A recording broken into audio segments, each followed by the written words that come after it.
the Fly podcast, a financial literacy institute podcast. Man, we have a super duper special guest today. Before we introduce him, because there's just so much to unpack over today's podcast episode. And again, it's actually the second podcast in a unscripted series we talked about. Again, Sean and I, we talked about last night with another amazing guest within like this, again, unscripted series of awesome financial literacy niche guests. Last episode, we had Eric Johnson. We have a super special guest upcoming, but today we have an ultimately super special guest. Again, I won't introduce him just yet. We'll leave that kind of hanging in there. But before we get into that, we have our co-host, Sean Lacey. Sean, how are you doing today? I'm doing well. I'm sure I'd be doing a lot better if I was out where our guest was at, not sitting in the snow right now.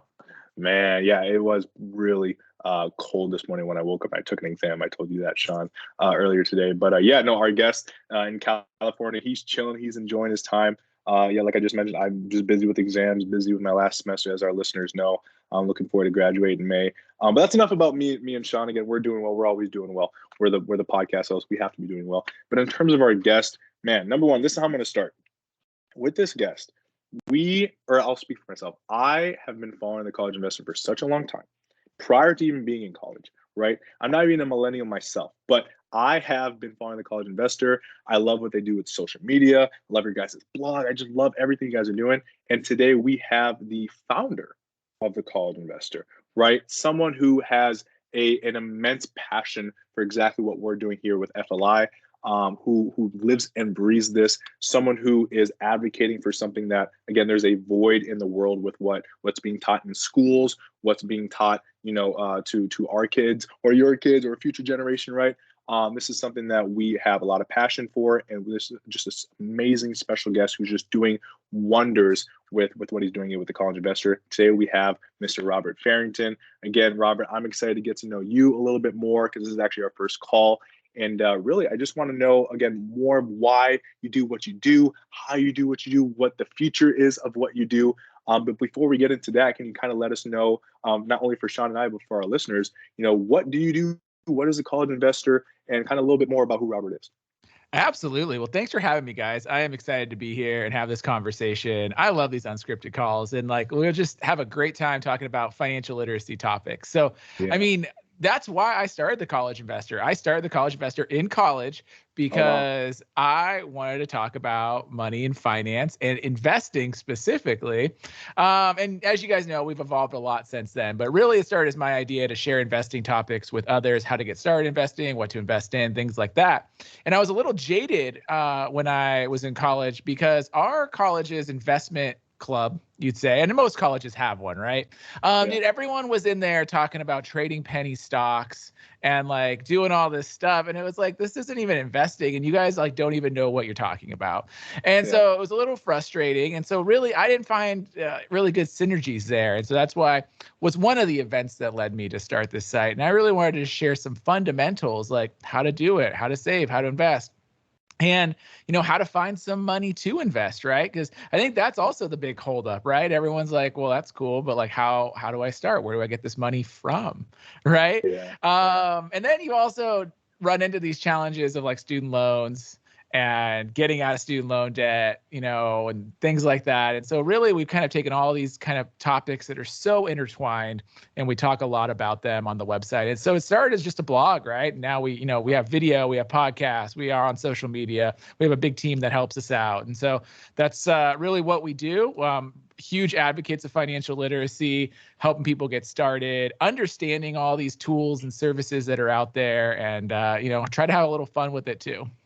Yeah, no, that's amazing. And number one, when you're saying all of this, and I love that you're sharing all this, I can just tell your energy and your passion, the way you smile, the way you talk, it's so radiant. As you can tell, I'm paralleling that. So I appreciate all the passion that's coming out of you right now, Robert. And it's very interesting. I actually did not know, and again, this is my first time knowing or talking to you, but that you started it in school, right? So one of my first questions is, how was it? Maybe number one, what did you study? And how was it going throughout your college career? Because again, that's something, even I'm still a college student, so I can relate to this with a lot with what you're about to talk about. How challenging, or what did that look like for you when you were a college student and trying to build this business? Absolutely. So I started to go to school as a computer science major, and that's what I enrolled for. That's what I started at my freshman year, and I hated it. I ended up on academic probation. I didn't fail. I'll safely say I didn't fail anything, but I got a bunch of C minuses, and that puts you at like a 1.9 or whatever, right? And I just hated my life. I was in the basement of like this old building coding on these old ass computers because like you're a freshman, you get the crappy stuff in the crappiest places. And I just hated it. I just hated it. There's no way around it. And so I ended up changing my major to political science and economics. And I actually just thrived when I did that. I really loved it. What I loved about computer science was actually the logic, the science, but I actually learned I hated coding. That's what really I didn't like. I liked everything else. And you can show me, and I have enough knowledge to be dangerous when it comes to that stuff, but I hated the actual like coding part of it. Moved to political science. I actually learned I really liked writing. I liked reading. I liked researching. And I really liked the economics of it, some of the math, but like not so math heavy that you're like going down this rabbit hole and stuff like that. And so that's what I ended up doing. And I graduated still a little bit early, 1 quarter early. I was in the quarter system. Because I came in with a bunch of AP credits, sophomore standing, things like that. So, it didn't really derail my career. I think a lot of people don't realize I also worked full time while I was going to college. So I was working 36 to 40 hours a week. I was a supervisor at Target, and so that was great though. I highly recommend that people work a hell of a lot in college because it only sets you up for success in the future. Honestly, nothing you learn in the classroom is actually helpful. What you're going to have is what's actually going to be helpful for you is how you balance getting in school projects while you're working, managing your time, figuring out how to do that while having friends, doing fun things, because that's what's going to make you be successful when you get to a career in life. And along with all this, I was always like the perpetual side hustler too. So I was always, selling stuff on eBay, doing random things here and there, trying to make a little extra money. And so I would take that money while I was working, when I was side hustling. And I'd literally be in class on my laptop and I'd be like putting it into my account and like looking at stocks and things like that. So I'd be like in the back row with my laptop open, kind of taking notes, kind of looking at the stock market and financial news and things like that at the same time. So that's really how I navigated college. And so, yeah. Oh, that's awesome. So, and then along with that too, when you started the College Investor in college, and then upon graduation, did you end up taking a full-time job out of college or did you go straight into your business? No, this was a side hustle for 7 years, maybe. So I worked full time. I continued down through Target, right? So I started at the bottom. I just kept getting promoted as I graduated college, got promoted again. And so the College Investor was really like the epitome of my side hustle. And I didn't make any money at it for like 2 years. I didn't know what I was doing, right? I was just like throwing out content and like hoping it sticks. And then I started connecting with some other online people. This was like on forums back in the day. And I learned like, hey, you could put like some ads on your website and make money. And I was like, oh, really? Okay, cool. And then started making a little money. And I remember, like my first like AdSense check was like $32. I was like, this is amazing. You got that money. And then it just continued to grow. So I made like $7,000 that first year after I started, which was honestly year 3 at that point in time. And then it continued to grow. And then it was like $30,000. And then it was like $40,000. And you could just continue to grow. But that was always the side hustle. I was working full time. And I remember like my first job at Target, I think they started me at like my first job after graduation there. I got promoted to like 48,000. Then I was making 55,000. And then this was like side hustle money, which was starting to be good money, but I was still making good money there too. And so you put those two together and that really enabled me to start springboarding my financial situation relatively early on. Right. Yeah. No, that's awesome. And there's so much to unpack here. And one of the questions I want to ask is, with a like-minded personal finance, business owner, and I love to just peel back like the layer of the onion, and like, what was the why? What was the catalyst for you to want to, get this information out there? Because there's one thing to have it, for you to teach yourself and for you to see the fruit of your labor yourself with investing and paying off debt and doing all these things, right? But then it's a whole nother thing to want to have the passion and the drive to teach others, right? So what was that drive for you? What was that fire that lit up inside you to be like, hey, I now want to teach this. I want to get this information out there. Yeah, and I think it was that seeing that experience when I was in college, and like no one was really sharing the same kind of information. No one talked about like the basics. They wanted to talk about trading penny stocks. They didn't want to talk about like, where does the money come from? What accounts do you open? What platforms do you use? What do you do when it's there? Like, how do you handle these like fundamental things? And I was a big reader of this stuff. So like I said, I was in the back of the class. I was reading like Yahoo Finance. I was looking at these articles. And I was like, oh man, I could just put out these articles too and share the same kind of thing. And that's what kind of led me down this path to blogging. And I can't even remember the blog now, but like I know I read one of those blog posts that says like how to start a blog. Like, right? Like we've all seen those at some point in time. It's like, this is how you start a blog. And I was like, I think I just literally followed their article like step by step. I was like, okay, I'm going to start one too and start sharing this information. And that was really it. Is like, I didn't see this information out there. I wasn't finding a whole lot of it. And I thought I could create that information and put it out there so that people could find, as unbiased a source as you could possibly find. I mean, I don't know if I really am or not, but in terms of like at the time, right? And I think too, that's a good point that you were focusing on those, some would say lower level skills, but it's the basics that we often assume that everybody just grows up knowing. And maybe in your case too, you grew up knowing it, but a lot of your friends and a lot of people you interacted with at school didn't. So and along that line too, you mentioned that your degree was in political science and economics. So you have a little bit of an economic background. But as someone that puts out a lot of content relating to finance and investing, did you end up getting any certifications or additional degrees relating to finance? Not really. I mean, I went back and got my MBA. So I do have that. But I can tell you that nobody needs any advanced degrees to do any of this stuff. And frankly, it's almost a little scary sometimes, the advice that even people with some crazy initials behind their name throw out there, because the border of, someone that's actually going to help you and a salesperson in the finance space gets very blurred. So no, I don't have any.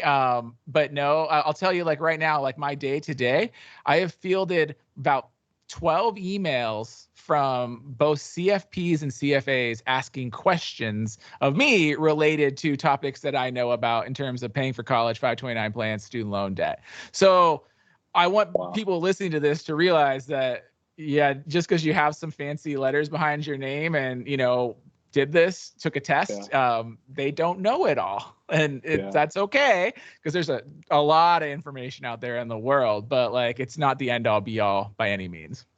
Right. And I'm 100% like, this is something that you live and breathe. Like, this is your day to day. You're not just doing it to collect a paycheck, or not just doing it for the status. No, you enjoy doing this. So naturally, whether you're probably getting paid or not, even back in the day, this is something you just naturally love spending time on doing. And that's exactly, again, Sean and I can relate to this. This is something that we just love doing. So we have a knack for collecting this kind of information and distributing it. Right. So I love that you shared that. Oh, go ahead. Were you about to say something? Well, no, I was going to say, and that's going to say that's what continued me for 2+ years of not even making any money on it, right? Like, I'm just writing and putting things out there. And I do think if you're going to start a side hustle, that should probably be an intersection of something that you enjoy doing enough that, getting paid is very nice. But on the flip side, you got to keep the motivation up until you reach that point. And if you're not like enjoying what you're doing, like, you're not going to be motivated to get through any slumps or things like that. Yeah. Mm-hmm. And Yinka, to your point too, it says something too, that none of us have advanced degrees relating to finance. And the fact that we're able to learn it and we're able to teach this information means that other people can do it too. Yeah, 100%. No, that's completely real. That's completely real. And I appreciate you sharing that, Sean. So, one thing I'm curious about that, what you've built is it's so great. It's so great. It's so vast, right? So my curiosity is, how did you take it, level by level, for what you can share, level and phase by phase, to where now you are, the founder, perhaps CEO, and now you have amazing people, like, again, Andy, that's one of the initial contacts I emailed, or I was, DMing on Instagram. Awesome guy. And obviously he's like the face of the social media. So really cool to kind of talk to him a little bit. How did you, create a solid team? Because I even read, like, you have amazing people on your team who do a lot of things. You guys, work together. How did you kind of start it where you were the initial person, and then you formed maybe an amazing team? Maybe you use people in your at your college or at your university, or maybe friends, family members. Like, what was that transition for you to now get to where you are today? Absolutely. So one of the first things, like, remember, this was just a blog, so it was all written content, and this was 10 years plus ago at this point in time, and that's how you did things. You didn't have a ton of video content, you didn't have all this other stuff out there. Really, even before podcasting was a thing. So my first thing was, like, I had a ton of ideas that I wanted to cover, and I just didn't have enough time in my day to cover them, right? Because I am working full time, and writing articles takes time. And so my first couple people that I hired were freelance writers to help me write articles for the website to fill in. It's like, I have ideas, I just can't get this content created fast enough for that list of ideas. And so that was where I went to. And it was really through connection. So like I said, I found a forum with other people that were online in the finance space. This was like pre-Facebook really, even too. Like, it was there's no Facebook groups. Like, you had to find forums. So we found this forum. It was other financial bloggers. And so, people were looking for freelance work. There was a lot of people in the same kind of boat. So like, they would write financial articles, I'd publish them, things like that. And that's really what kept growing for a while. And then I started going to conferences related to this. So I went to the FinCon, Financial Influencer Conference, different things like that, and really started making more connections in the space. And so a lot of our team, especially on the creative side, are all people I've met through events like that. So like you said, Andy, Justine's there, a lot of our writers, because, it's one, especially in the finance space, you have to have like this like intersection of a baseline level of knowledge, which you can learn, but it takes some time to learn, and you have to be able to be creative with it. So I find that, when you want to have someone that's already kind of up to speed, if they're already interested in this topics, writing about it, creating it, that's where we find them. And that's how we've built that all out, just over time through my network, things like that. No, that's amazing. That's something, again, even like the FLI team, we're looking forward to going to FinCon, hopefully the first time this year. So if you're going out there, hopefully we can meet in person. I think that'd be amazing. I'll definitely be there. That'd be exciting. Okay. Yeah, that'd be awesome. So now, a question that stemmed from all of that is, at the position you are now, right? How, like, you kind of alluded to it a couple minutes ago about your day to day, right? What do you do now at the level that you are at to oversee how everything goes? Like, what does your day to day look like for the college investor for the position you're at? Yeah, so I still do like almost all of the content planning piece. So whether the ideas, what we're covering, the topics, things like that. Now, that doesn't mean that like I like go through like line by line, especially on like video content, like what we're going to talk about. You can't really do that these days in TikTok and the trending sounds. Like, you have to have a lot of faith in your creators that they're just going to realize what it is. But like, they know the content calendar, they know what we're talking about at this point in time. And then it's on them to kind of put the creative together and do that jazz. But like, I spend a lot of time on content because I do believe that content is the king of like everything we do online, whatever vertical you're in. Like, you're not going anywhere without good content. And then I do spend a lot of time on brand partnerships and that kind of side as well. Like, I have a business development person as well, but some of these companies and stuff, they want a lot of hand holding.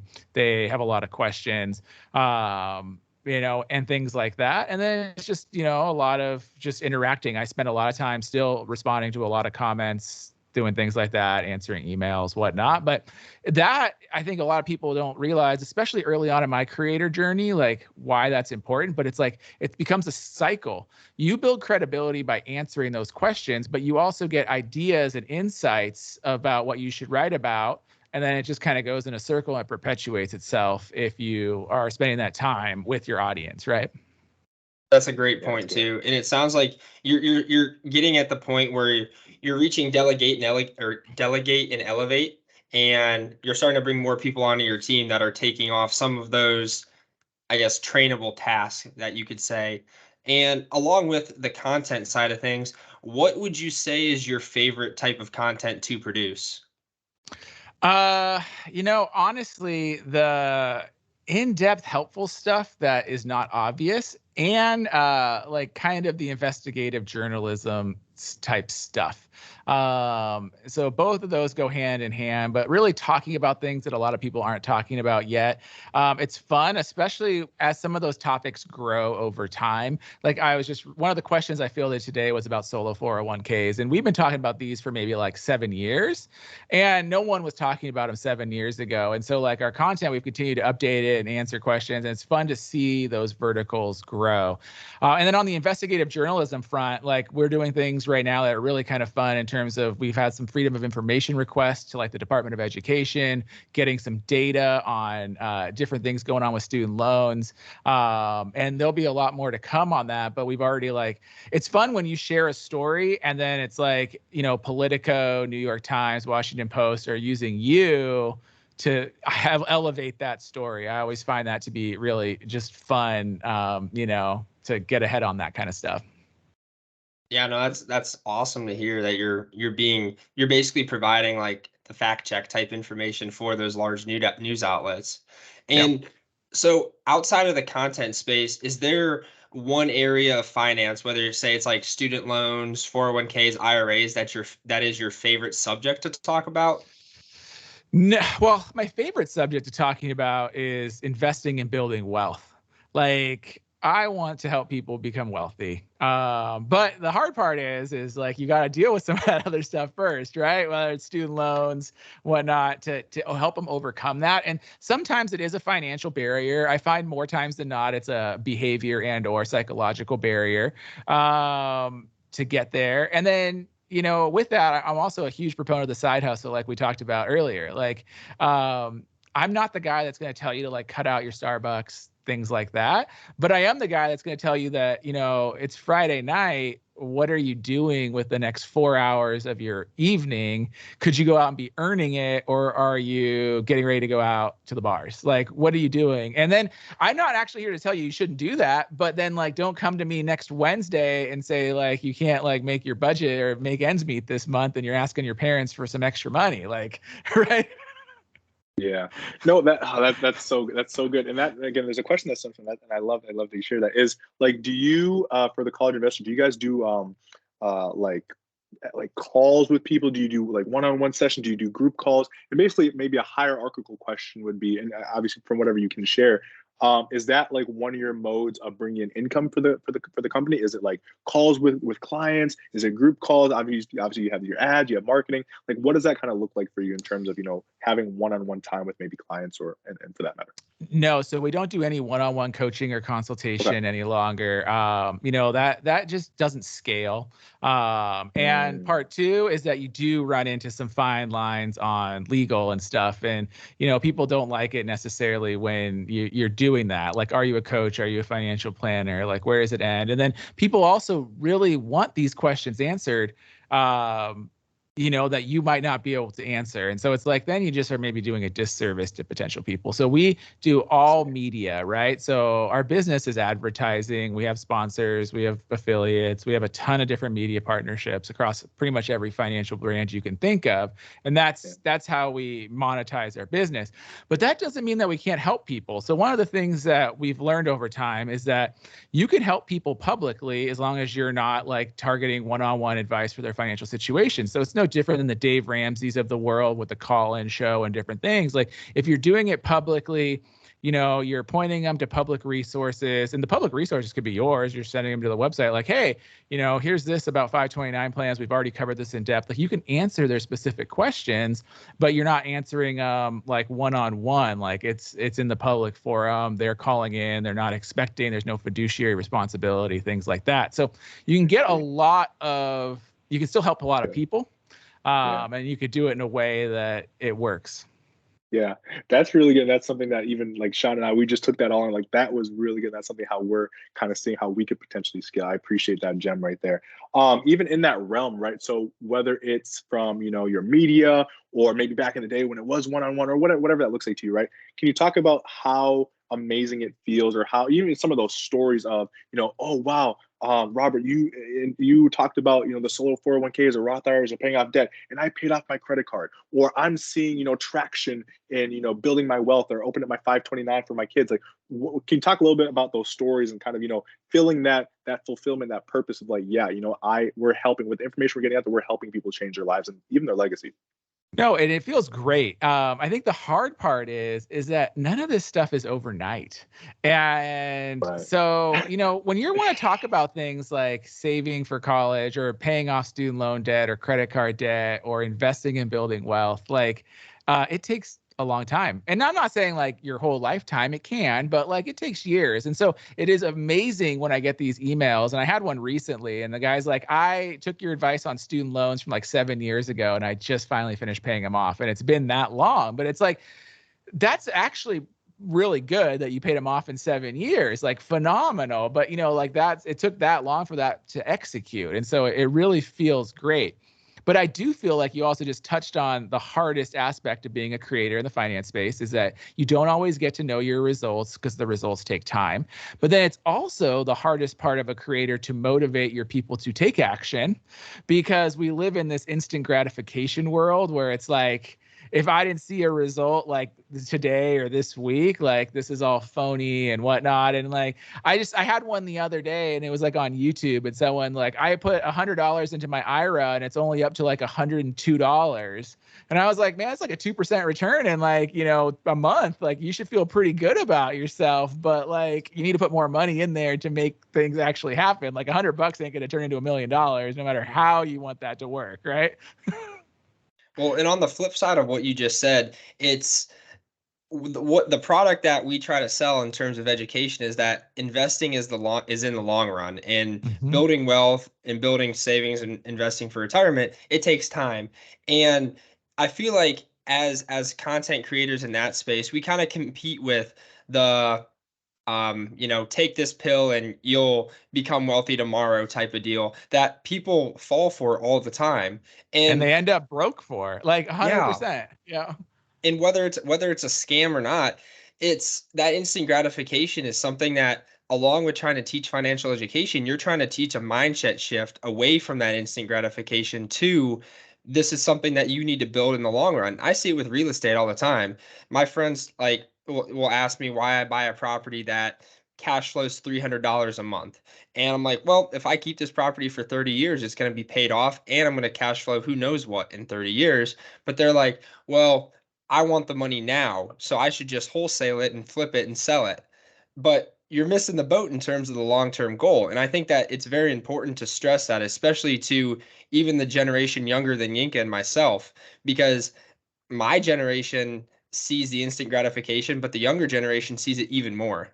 Well, and I 100% get that, but what I don't think a lot of people realize that, like, you know, the salespeople that are leading them down these paths are trying to tell them that the long term gets to like their 60s and 70s.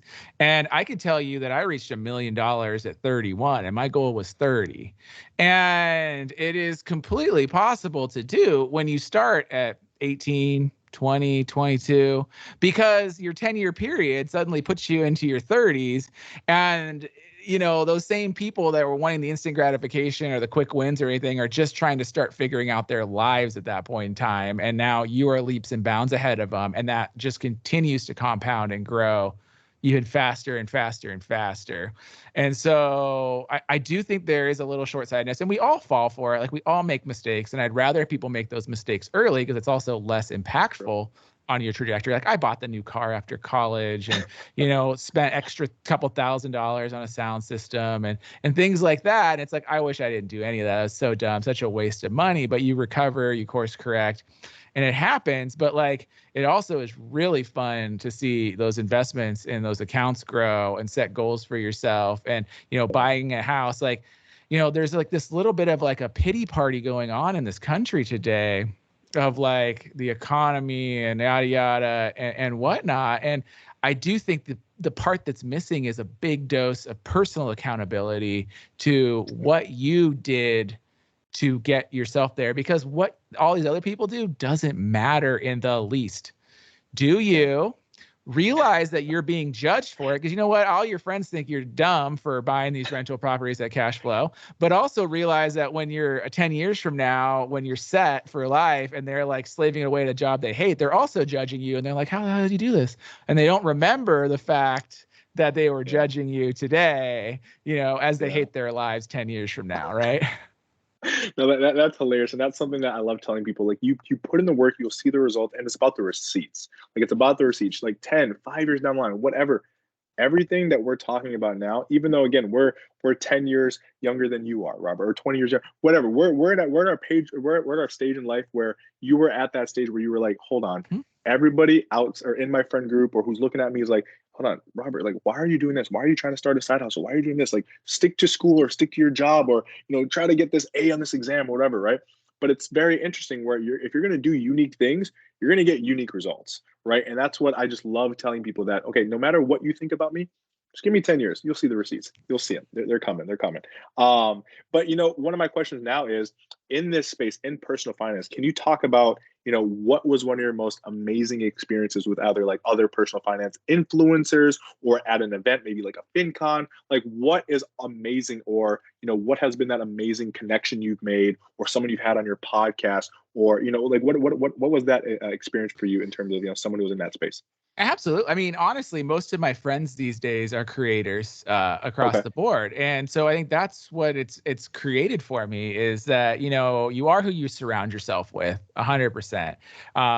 That's saying what you're like, the 5 people you spend the most time with is, you're the average of that. And I do think it's true. And when I started leveling up and understanding that and hanging out with creators, some people were ahead of me, some people were making more, and then you start learning and you're connecting. And then, that's been the most beneficial to my personal growth, my, career growth, our business growth, all of that. And it's just connecting with like-minded people, because, like, you're going to go to FinCon, hopefully this first year, and you'll learn that, like, if you go, anyone goes in, if you go onto your campus right now or out your door and people are like, what do you do? And you're like, I have a podcast and I talk about money and I coach people. Like, people are like, huh, what? Like, this doesn't make any sense. You roll into FinCon and like, you're like, I do a podcast, and it's like, not even another question. Everyone just gets you. And there's an amazing feeling about being around people that just get you with no questions, no judgment. Maybe your model's a little different here or there, but a big understanding of what you're doing. So it's like you can actually go on to have other conversations about other things that, like, you guys align with. And I think it's really a positive thing for sure. And I'm sure too, in your friend group and in the other creators that you interact with a lot, you guys have shared business strategies, content strategies that maybe one person does very well with their business, and you've given it a shot with yours. And it's just the transition and translation of information and strategies between the two. Can you comment a little bit more on that? I mean, that's exactly what it is like, you guys get each other, each other, so you can have conversations that could be mutually beneficial. But it's, everyone's got their own thing and their own genre. So the one thing I've kind of learned over time is collaboration over competition. So I think that, like, especially if you grow up in like a sports oriented family or things like that, it's like all competition. And if you're friends with this person, like, they're the enemy if they're on the other team, and it's like you can't help each other. It's things like that. And then the one thing I've learned in the personal finance space especially is a lot of collaboration. And I mean, we're doing it right now with the podcast, but you can help each other out in so many ways. And here's here's the rub, right? Is like, there's maybe 2,000 plus financial creators in this country, maybe more, but I'm just throwing it out there. And like, what's the financial literacy rate in America? Like, what's the savings rate? Are we actually getting our message across there? And then I kind of look at like mainstream media too. And it's because people like to get their information how they like to get their information. Maybe it's political based. Maybe you want to relate to people that are like you. Maybe it's like a family thing. Maybe you like comedy infused with your stuff, like, like the Daily Show style, right? But like, you see that in the personal finance space too. You see, like, people that are like family influencers. They talk about family and money. Andy's one of them, right? You talk about people that like do humor with their ones. There was like a blog a while ago. It's like all finance with like gifts and stuff like that, right? And then you also have your formats, right? Like, I'm a reader, and so I would personally choose to read over watching or listening. But there's podcast listeners, that people that just want to listen, and then there's video watchers, right? And I found it's like a Venn diagram, and it's like the overlap is really tiny between each of these slivers, right? If you read, the chances are you don't really overlap into these other formats, right? So between like formats and style and who you're connecting with and things like that, there's just a ton of opportunity to both collaborate and hopefully amplify and get your message out to those that need it. And that's a very good point too, because in the end, we all have the same goal and we're all pushing for the same thing, and it's to improve that financial literacy rate. And the fact that I consume my content different than Yinka does, and Yinka consumes his content different than you do. So there's plenty of different ways, and I follow multiple finance content creators that do it differently.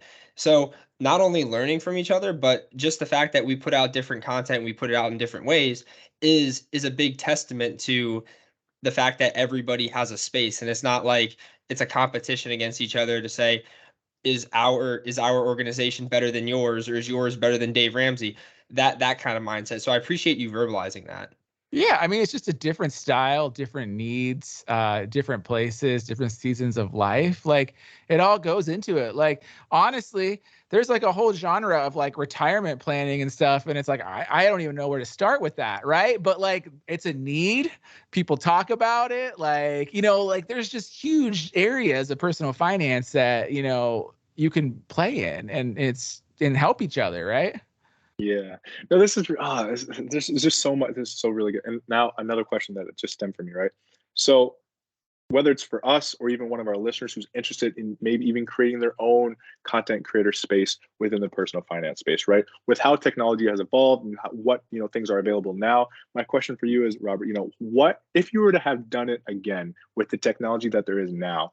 It can be super high level. You can get as in depth as you want to get into it. Like, what would you do differently if you were to do it differently now with the technology that's available? Honestly, I wouldn't do anything much differently. But the trick is to just start and do it consistently for a while. So, where I stumbled in that first 2 years is I wasn't super consistent. And it wasn't until I started connecting with these other people that are like, you need to just write an article 3 times a week, every single week for a year, and like you'll get results. And when I started doing that, I started getting the results. Like it didn't matter. Like one, you had to force yourself to do it and, get that stuff out there. But like I had a few realizations about this that I think new creators need to realize is your first product of whatever, if you're going to do a podcast, you're going to do video, you're going to do TikTok, you're going to do writing, it's going to suck. Like it just is. But then part 2 of that is no one's going to read it. So once you accept the fact that no one's going to read your sucky work, like just keep putting it out there. And it's like baseball, right? I like to think of like this analogy. It's like Little League. It's like everybody sucks in Little League. No one hits the ball off the tee. Like it's like T-ball and they're swinging and no one's doing anything. And then you get to like the next, you do that for a season. You just get out, you make the at-bats, you try. Then you get to caps and at the pitching machine, right? And then like you're hitting it maybe once, like it's not getting much better, but you're getting better. And then you get to the next level and the next level. And guess what? Every at bat, you're getting better. Every time you're practicing, you're getting better. And then soon it's like you're getting there. And then here's the rub, though, that I think, again, that people don't realize is that even the best content creators, like it's in baseball, the best batters in baseball bat 300 plus. That means they only hit the ball 1 out of 3 times. Like they're not knocking it out every single time. And it's the same thing in the best content creators. You're only going to have like 1 out of 3 of your articles or TikToks or anything like actually get any traction, even when you're good at what you're doing. So it's like, realize that like, that means 2 out of 3 times you still like, it doesn't work out. Like, it doesn't mean it's like a total failure, but it's not hitting the same level as your other stuff. But you have to keep at it. You just have to keep consistently creating and doing it. And then the other part of that is by doing it consistently, you get better. Like you have to put in the work for yourself to get better at your medium, whether it's writing, podcasting, creating a video. You just got to do it. Like you don't get to be an amazing TikToker without putting in like 400 other videos before that, right? Like that's just how it works. Yeah, no, it is definitely a learn as you go process. And that's something, again, we're experiencing. You most definitely experienced that. For a lot of people, they don't get started because they expect perfection off a rip. But that's something that you have to kind of get started for you to learn how to do it, for you to get better, for you to progress, and for you to, get your content out there in a clear and more crystal way. And I love that you shared that. So, one thing with the College Investor, I'm curious, and obviously from whatever you can talk about, what is one of your biggest initiatives you guys are working on that you guys are trying to push for, whether it's for the new year or something you guys are trying to push for within like this next quarter? What is something you guys are working on? But then also too, macroscopically, what is one of the biggest things you guys are trying to work into maybe within the next like 5-10 years? Yeah, I mean, Honestly, right now, one of our newest initiatives is we're doing a weekly live stream, and we're trying to bring on some more guests and try to do more live Q&A. And I think it's been a lot of fun to get out there, and it's just a different medium, right? We already have the audio, the visual, and now we're trying to do more live to, bring in some more of that engagement. And, the cool thing is like we're able to strip that audio out, repurpose it, make it a podcast, do more things with it. So, that's kind of our goal for this year is to do more of that, because I do think in the advent of things like AI, different ways that places are putting out content, is that like the 101 level, like basic question and answer style stuff, it's gone. Like there's no reason to create that anymore. But the tailored, help me with my own situation, like all these computer stuff isn't going to be there yet, and how to help people navigate this intersection of like 5 things. Because like you probably see this when you guys coach people, it's never just one thing. It is like, well, you need to pull this lever and maybe earn a little bit more and save a little bit here and then do this investment account. Like you have to intersect like 4 or 5 different things. And, I'm sure technology will get there to help people get more tailored answers and things like that. But it's nice to have people like feel like they can ask these questions that are a little more robust. And like, it's not really an article. Like I can't like help you with these articles, and you see them sometimes like an ask the reader kind of article. And I toyed with doing that too, but I was like, hey, let's just do like more of a video live Q&A answer. We'll have like a general topic of budgeting, and then like we'll talk about it and answer questions and things like that. So, that's where we're at. And then, for the future, it's like continuing to just grow that readership to provide the tools and services that, really serve people. So we're building some technology things, some calculators, some tools to help people, maybe stick around, leverage it, because like we said, it's a 7-year plus journey on these things, longer, right? And we want people to be at the top of their mind as they're navigating these things, whether it's paying off debt, starting to invest, things like that. Like, how can we help you? How can we just be at the top of their mind for them, right? And I think to your point too, it's looking at ways we can almost leverage AI to make our jobs easier and make our content better. So is that something that you guys have played around with or started to look into yet? I mean, I played around with AI a ton. We definitely have. It's just nowhere. Look at what happened to Bankrate and CNET. Like it cannot deliver satisfactory content, and then it becomes more time consuming to like fact check and edit this stuff. So it's not there. I don't trust it, because realize all this AI is doing is scraping the web and then aggregating the answers with a language model, which in general terms means it's like putting together a bunch of formulas and trying to pick out the sentences and language that best answers your question based on everything that scraped the web. So there's 2 facets to that, right? What question was asked and what data is it pulling?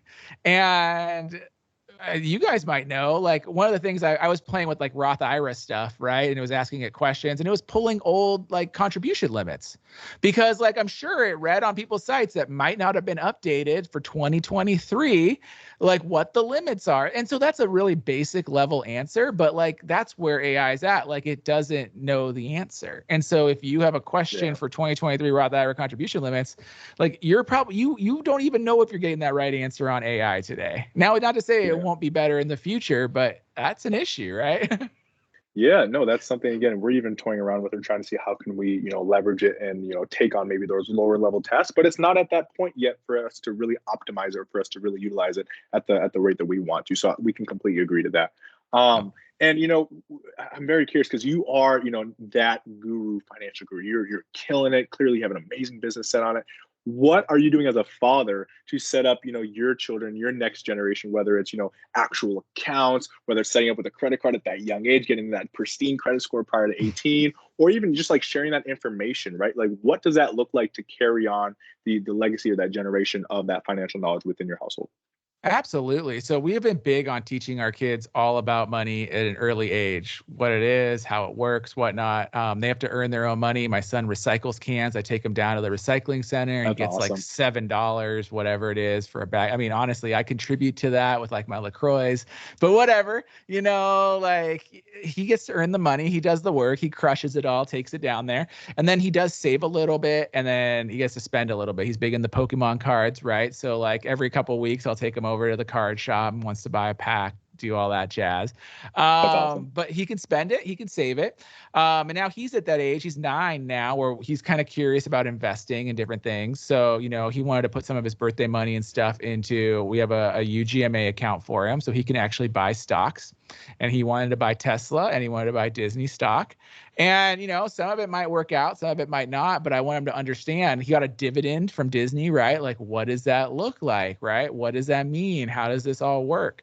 And that's just a little tiny bit. And then both my kids have 529 plans that we have funded for them, for their future education. Now, we're not putting a ton of money in there because two sides to that. One, like they need to have some skin in the game. And part two is, even if they don't go to college, like I'm not so bullish on college. If you want to, okay. I think college serves a very specific purpose, and it's only got a certain value for a certain cost. So, I'm not so bullish on that, but, it's definitely a valuable option for still probably a 50 majority of high school grads. So, but yeah, like they're there for them as they grow. So they have all that set up for them. That's awesome. Yeah, I respect that you've taken the initiative to expose your kids to that from a young age, and that's something that my parents did when I was younger too, and I'm forever grateful for them instilling the value of money and the value of hard work. And along those lines too, so are you, I guess, when you look at your kids, as you said, your son's 9 years old right now. Are you going to be the type of parent that says as soon as you turn 14, 15, 16, you have to go out and get a job? Is that going to be your strategy, or are they more 100%. focused on kind of sports? No, 100%. Even if you want to be focused on sports, I don't care. You need to go work. Like, working is key. My mom, that was honestly probably the best thing that my parents did for me, was my mom dropped me off at the mall when I was 16, and she said, call me when you have a job. Like literally, and I had to go like store to store. I started Starbucks, That's awesome. just like worked my way through them all, and every high schooler, every college student should be working, and working a significant amount, because like I said, the best value I believe that you get from your degrees and your education is the intersection of both applying that to your work and being able to work, and like the combo of it. Because like, look, history class, like you need to know some of these basics, but you're never going to have to recite like this random stuff, right? The English book you read and wrote a paper on for your humanities class or whatever, it's a valuable, exercise to maybe write that paper and put it down. But like the contents of that and all that stuff doesn't matter, right? Like it's the ability to like do the work and meet that criteria that matters, right? And so that's what I think people need to realize when it comes to education. It's how you are applying that to whatever it is you want to do. And I think there are people, though, if you want to be a doctor, like hoorah, you need to like actually do that and like put the work in, because I need you to apply that on me at some day if you're like going to do surgery, right? Like, yeah. So there is a balance there, but I do even think that a lot of doctors and stuff that I know, definitely in high school, would benefit significantly from working a retail job. Because here's the thing is these same people are going to be, dealing with patients and different things in the future. And there's a valuable set of skills there, and especially on the communication front, that people are really lacking. And I'll share even from personal experience and like hiring stuff is like the number one thing. And I did a survey, I wrote about this for Forbes. This was several years ago, but the number one thing employers look for is communication skills. And the number two thing employers look for across the board is business problem solving skills. And the number one reason that job candidates get rejected from jobs is because they fail to communicate effectively in a job interview. And it's been a growing trend over the last decade as technology and communication here has gone to Zoom and mobile phones and emails and text-based mediums, that people have really lost this ability to sit with somebody and have a conversation. And that's what lands you jobs. That's what actually gets you ahead in the workforce. That's what makes you successful. And if you don't build that skill starting when you're a teenager, it's really hard to catch up on, right? Mm-hmm. And it's simple things like eye contact, a firm handshake, being able to not look at someone's shoes when you're having the conversation. But it's a great point too, that I think, and I agree with you, I think everybody should work a customer service position, because the thick skin you get from getting berated by an angry customer, it'll stick with you forever, and you can use your learnings from that in any job. I mean, And it's having a boss, like knowing what that dynamic looks like. I mean, hopefully you get a good boss, but you could probably, honestly, I learned the most from a bad boss and like what not to do, understanding like the stupidness of like arbitrary company policies, like why does this exist, like what it is, but then you can take those learnings and you can apply them and understand, like, Elon taking over Twitter is like a phenomenal example of both what to do and what not to do. Definitely not communicated well, but some of the things that I found super interesting were like the stories of like he'd walk into like a room, like, what do you all do here? Like no one can answer him. He's like, you're all fired, right? Like, and things like that. But if you can't communicate what you do, what value add, and then one of his rules that I thought was really interesting was like, if there's a policy that doesn't make sense, don't follow the policy. Right. And it's like, it's so true. Yeah. But like, you need to understand, like, have you ever worked in a job where they had like the dumbest rule? And if you've never done that, you don't even understand why that's a rule. But now it's just amazing. And so like, yes, customer service jobs or restaurant jobs. I literally think that every 16 to 18-year-old in America needs to do that. And they'd have, I think we really see a significant increase in customer service across the country, just because you learn what like not to do, right? Yep. And I think it builds kind of critical thinking skills along with that. And I want to ask one more question before I let Yinka get to the wrap up here. So you have the college investor. Are there any other businesses, investment strategies that you use outside of that to build your wealth long term? Yeah, well, I mean, so the business is between working, especially early on, right? So like my own salary, my own side hustles, my wife's salary, that's what really helped build our wealth early on. Like I started my IRA at like, I think I started at 18. I should have started at 16. I started my 401k at 21 because, like, again, an arbitrary company policy, the rule was you couldn't start until 21, right? Like, so I started those. My wife did the same thing. And we just started maxing that out as early on as we could. I didn't max my 401k early. I only did the match. Like if I could go back in time, I'd try to ramp that up more, but I definitely maxed my IRA early on. So we have these, types of investments, and we just continued throwing that in there all through the years. The business, definitely has grown since then. So able to do more taxable investing. Definitely, I have some real estate. So I kind of view everything as like these buckets of wealth. And what I mean by that is, like, for most people early on is you are your bucket of wealth, and that's your earnings. Like, you got to spit off that money. You can enhance your own ability to earn money by going and get educated, getting promotions, things like that. Then you take that and you throw it into equities and paper assets. So paper assets are, stocks, bonds, whatever, all that kind of stuff.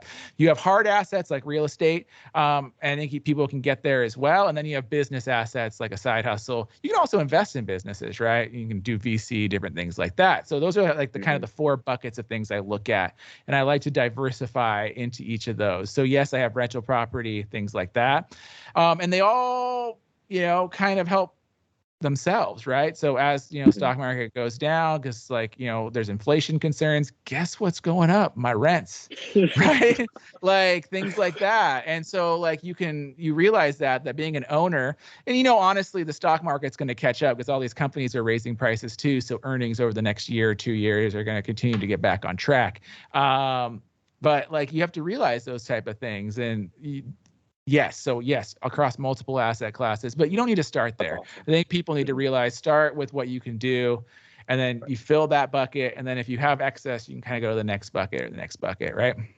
Yeah. No, thank you for those gems. Again, if you made it this far as a listener, you need to get that foundation down first before you just start out, oh, I want to invest in real estate, sir. How hacking? Whoa, hold on. Do you even understand how to, open up a Roth IRA or, manage your credit card? No. Okay, why are you even looking into investing? No, thank you for sharing that. As the guru you are yourself, you are killing it. And clearly you started with that foundation back in the day, and now you're getting that beautiful information to a lot of people who need that. So we appreciate you, Robert. So, as we wrap up here, like I mentioned, just 3 quick rapid fire questions. The first one being, I kind of alluded to a question a little bit earlier with like a goal, but that was more business, right? More the college investor. So one of my questions is, what is, now it's the 1.5 months into 2023, what is a personal goal for Robert Farrington that you are trying to execute on, in the 2023 new year? What is that biggest goal that you personally are trying to execute on?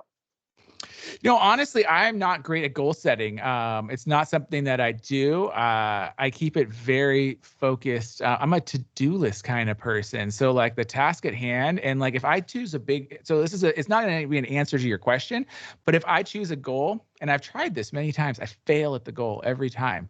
But if I can just set my baby steps every step of the way, like I usually end up in a better place than I am today. And so literally, I just want to have my baby steps and get through and like just do small projects every single day so that I can get ahead. And so whether that's in the business and getting things done, moving forward, starting a live stream, committing to that kind of thing, doing that type of thing, guess what? Like, I don't know where it's going to end up being in 3 or 4 months, but I started it. I executed on it, and then like we continued to iterate on that. And so that's how I roll. No, that's awesome. I appreciate you sharing that. Because again, everybody thinks that, the millionaires, everybody who has high status is just go, go, go, go. No, hold on. We're just normal people. We also fail on goals sometimes, and that's okay. But as long as you're staying consistent with it, you're trying your best, something will come to fruition. So I appreciate you sharing that. You mentioned in the middle of the podcast that you're an avid reader, and I love that. I'm a huge avid reader. So is Sean. So we'd like to ask everybody this question, where it's like, what is that one book that everybody needs to read? One that was game changing for me is I read The Snowball, which is Warren Buffett's biography. And it was really interesting to just have that insight into how one of the wealthiest people, who's an investor, and like how he did this, right? And like how he thought about it, how he lived his life. I don't think a lot of people realize how crazy his personal life is because it's never talked about. So highly recommend you read that, from both like a mindset, investing mindset and stuff, and just realize that even like these people that you see on TV, like, oh, Warren, he's so cute. Like, dude's got some like skeletons in his life. Like, it's crazy. Wow. Oh, okay. I got to put that on my wish list or the read list. Snowball. You said The Snowball or Snowball? I think it's The Snowball or Snowball, but it's the biography of Warren Buffett. Okay, awesome. No, I can only imagine probably a super long read, but again, very Dude, gem-filled. It's like that thick. It's a big one. Yeah, no, I bet. No, I appreciate it. Again, if you listen to that, if you're this far, Snowball, The Snowball, Warren Buffett's biography, got to tap in. One of my next questions is, again, I know I said 3, but one question that's popped in my head that I have to ask is, who would you recommend in your network for us to have on our podcast? Maybe you could, recommend them to us. Maybe you can recommend us to them, whatever. Who's that one person like, oh yeah, you need to get them on the podcast? Like, who would you recommend? I mean, if you can get them and get them out of his shell, I'd say like Ramit Sethi is a great one. Man. Again, to me, I'm a big believer in the behavioral side of finance, right? Because I think everyone out there has learned, if you've passed 2nd grade, you have all the technical skills you need to manage your money. You can add and you can subtract and you could probably multiply. So if you pass 2nd grade, you are technically set on everything you need to master your money. But there is a ton of behavior and psychology and everything else that most people get hung up on. And he does an amazing job. His book's called I Will Teach You to Be Rich, if you're listening, which is super clickbait. But I think it goes on to tell like the psychology that you kind of need to like have this mindset shift, right? Yeah, that's so funny you just did that super clickbait. I thought exactly the same way when I was reading it, but I love, again, he talks about He talks about the money dials. He talks about the philosophy of how to spend healthily, because a lot of financial people talk about how to save and invest, but he talks about how to spend in a healthy way. And that's a beautiful recommendation. I appreciate that. And then in terms of the last question, probably the most fun question, right? For our listeners who just really connected with your message today, how can they find you, whether it's personally, business-wise, how can they connect with you? Absolutely. So you can go to thecollegeinvestor.com. And then we're also on your favorite social platform. So wherever you're at, you can find us: TikTok, YouTube, Instagram, the whole thing with Investor Audio Show. So, That's awesome. No, you're good. We got you. All right. Awesome. No, we appreciate you. Again, at The College Investor, definitely a wealth of knowledge on all the social media platforms. I follow them all, and we appreciate you for what you're doing, what you're contributing to this niche and to this space. Again, Robert, I know you are a family man, an amazing man who's a very busy man. We appreciate your time today. You are an amazing. I already knew just at the beginning of this call, just your vibe. Like I mentioned on it, your vibe and the way just you radiate yourself, your smile. Like you're an amazing soul, and we appreciate you, Robert, for what you contributed. Even just this podcast alone, I know our listeners appreciate you. So, man, we appreciate you so much for hopping on, and you're doing wonders. So I can speak to that prior to FLI from what I've been seeing and what you do in your work. You've probably gotten this a million times. You have been one of the inspirations to why even I have contributed to FLI. So I appreciate you, Robert, for what you do. Awesome. Thanks, guys. Yeah, yep. Of course. Thank you. We appreciate your time and phenomenal episode. And thank you for all the great information that you shared. Awesome. It was fun, guys. Yeah, no, appreciate it. Again, for everybody who's listening, if you made it this far, this was Robert Farrington from The College Investor. Again, this was just an amazing episode. We appreciate him. And again, this was On the Fly Podcast, a Financial Literacy Institute podcast. Thank you.